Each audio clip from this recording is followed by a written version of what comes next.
मैं बहुत पुराना सिंदूरदान गीत सुनाने चल रही हूँ। कैसा लगेगा आप लोग ज़रूर बताइएगा कमेंट करके, और जो नया होगा सब्सक्राइब कर लीजिएगा।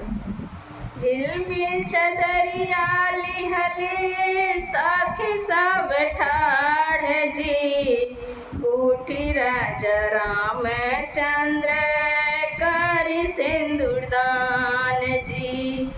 झिलमिल चदरिया लिहले साखी सब ठाढ़ जी, उठी राजा रामचंद्र करि सिंदूरदान जी।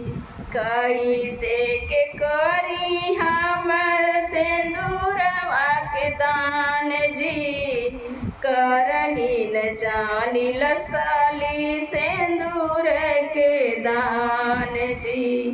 कैसे के करी हम सिंदूरवा के दान जी, करही न जानिल साली सिंदूरवा के दान जी।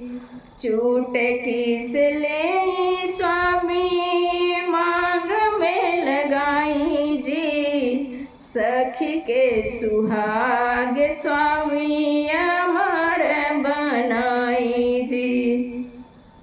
चुटकी से सिंदूर ले स्वामी जी, चुटकी से ले स्वामी मांग में लगाई जी, सखी के सुहाग स्वामी अमर बनाई जी।